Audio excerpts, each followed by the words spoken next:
बिस्मिल्लाहिर्रहमानिर्रहीम अस्सलाम वालेकुम dear students, welcome to my YouTube channel. हम इस वीडियो के अंदर MGT 211 के मिड टर्म का जो एग्ज़ाम है उसमें सब्जेक्टिव पार्ट और ऑब्जेक्टिव पार्ट को देखेंगे। हम देखेंगे कि मिड टर्म जो हमारा सिलेबस है लेक्चर नंबर 1 से लेकर लेक्चर नंबर 22 तक, इसमें मोस्ट इंपॉर्टेंट क्वेश्चंस कौन से हैं जो कि मिड टर्म के पेपर के अंदर बार बार रिपीट होते हैं, और उसमें काफ़ी सारे MCQs और ऑब्जेक्टिव पार्ट और सब्जेक्टिव पार्ट में शॉर्ट क्वेश्चन और लॉन्ग क्वेश्चन बार बार आते हैं। इसको अच्छी तरीके से देखिएगा ताकि आप अपने पेपर को अच्छी तरीके से हल कर सकें और अच्छे मार्क्स हासिल कर सकें। ये तमाम लेक्चर्स का एक रिव्यू लेक्चर मैंने बनाया है, और अगर आप डिटेल के साथ तमाम लेक्चर लेना चाहते हैं तो मैंने डिस्क्रिप्शन के अंदर लेक्चर नंबर 1 से लेकर लेक्चर नंबर 22 तक का डिस्क्रिप्शन के अंदर लिंक जो है वो शेयर कर दूंगा, आप वहाँ से देख सकते हैं। चलते हैं क्वेश्चंस की तरफ।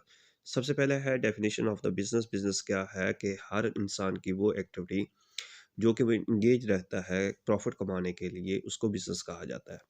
मकसद ये कह सकते हैं कि आपकी वो एक्टिविटी जिससे आप पैसा कमाते हैं, प्रॉफिट कमाते हैं, उसको बिजनेस कहा जाता है।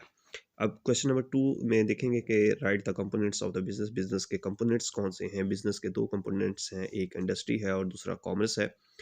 इंडस्ट्री के अंदर ये होता है कि जो आप रॉ मटेरियल लेते हैं और फिर वहाँ से कुछ चीज़ें जो हैं फिनिशिंग गुड्स या सेमी फिनिशिंग गुड की तरफ चले जाते हैं। तो कॉमर्स के अंदर हम देखते हैं कि जो आपने प्रोडक्शन की उसमें से वहाँ फैक्ट्री से लेके या इंडस्ट्री से लेके कंज्यूमर तक जो चीज़ पहुँचाई जाती है, ट्रेड किया जाता है, उसको कैसे कहते किया जाएगा, क्या-क्या चीज़ शामिल होगी, वो कॉमर्स में आ जाएगी।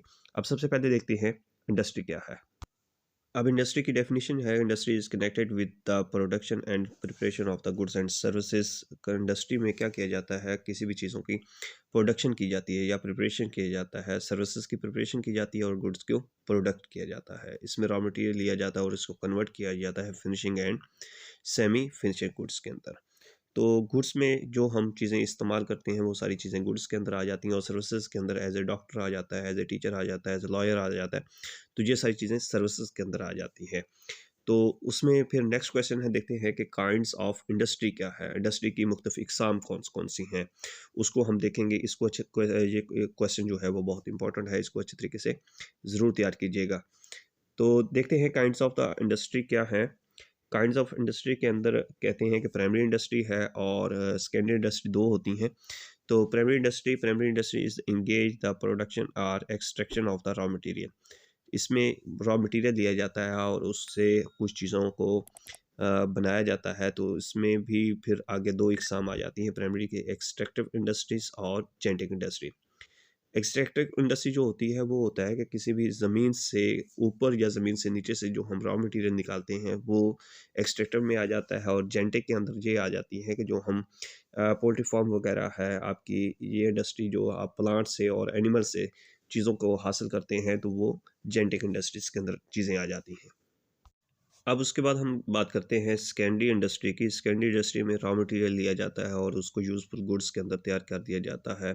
तो ये रॉ मटेरियल जो है वो प्राइमरी गुड इंडस्ट्री से सेकेंडरी इंडस्ट्री की तरफ चलती हैं और हासिल की जाती हैं।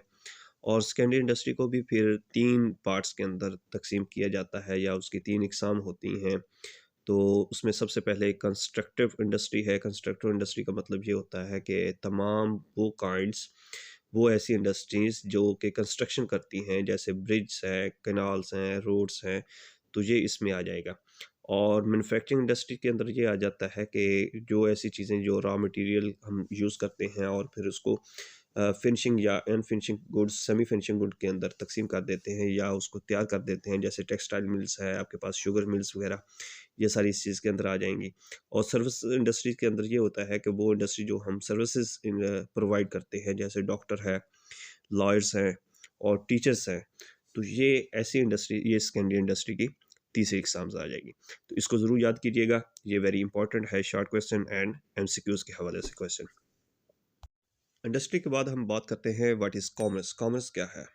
Commerce is a second component of the business. ये बिजनेस का सेकंड कंपोनेंट्स है, और कॉमर्स के अंदर वो तमाम एक्टिविटीज़ आ जाती हैं जिससे जो कि किसी भी चीज़ को, प्रोडक्ट को ट्रांसफ़र करने के अंदर हमारे लिए हेल्पफुल साबित होती हैं। तो वो कॉमर्स के अंदर सारी चीज़ें आ जाती हैं।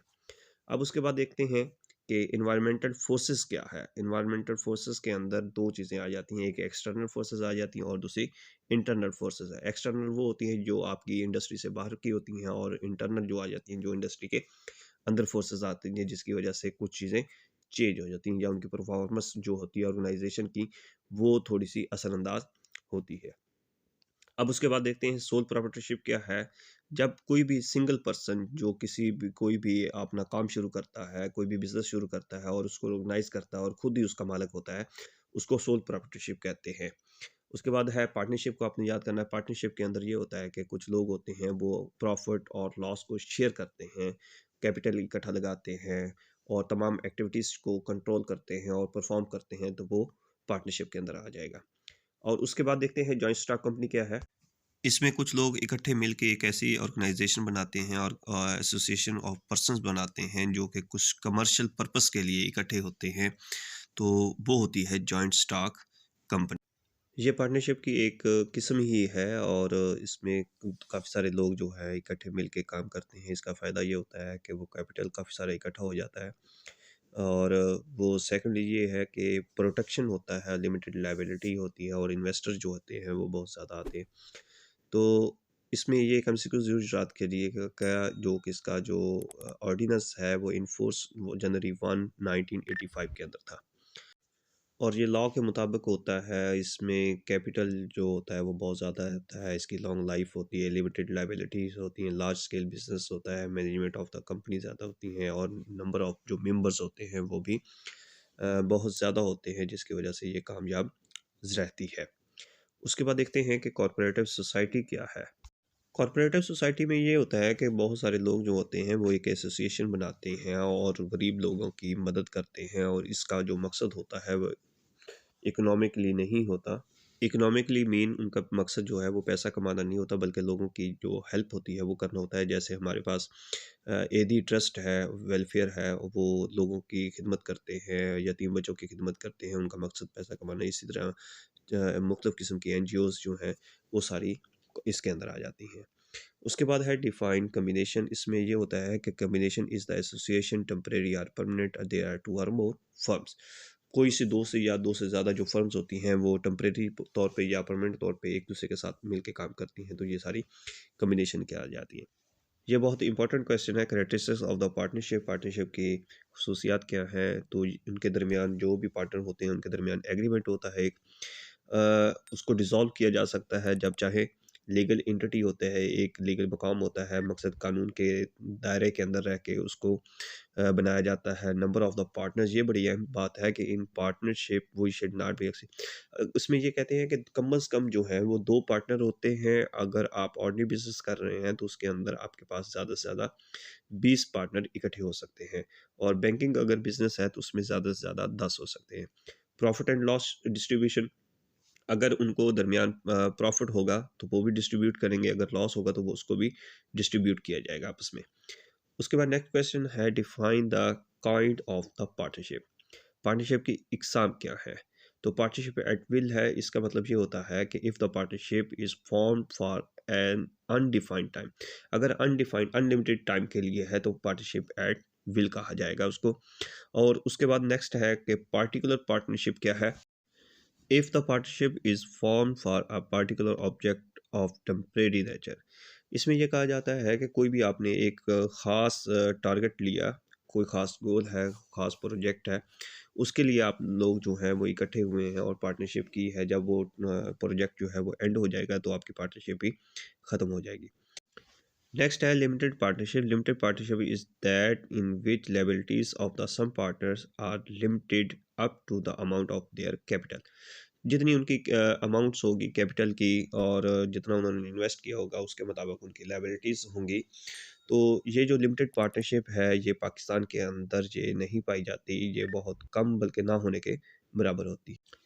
इस वीडियो में हमने कुछ चैप्टर्स को कवर किया है जो कि बहुत इंपॉर्टेंट क्वेश्चन थे एग्ज़ाम के हवाले से। तो नेक्स्ट सेकंड पार्ट के अंदर फिर आपके सामने हाज़िर होंगे कुछ इंपॉर्टेंट क्वेश्चन को लेके और फाइल्स को लेके, जिसमें जो कि पेपर के अंदर बहुत ज़्यादा क्वेश्चन जो है वो बार-बार रिपीट होते हैं। तो ये था आज का लेक्चर। अपनी दुआओं में याद रखिएगा और अपनी जो राय है वो कमेंट बॉक्स में ज़रूर दीजिएगा। मिलेंगे नेक्स्ट वीडियो के साथ, तब तक अपना ख्याल रखिएगा। अल्लाह हाफिज़।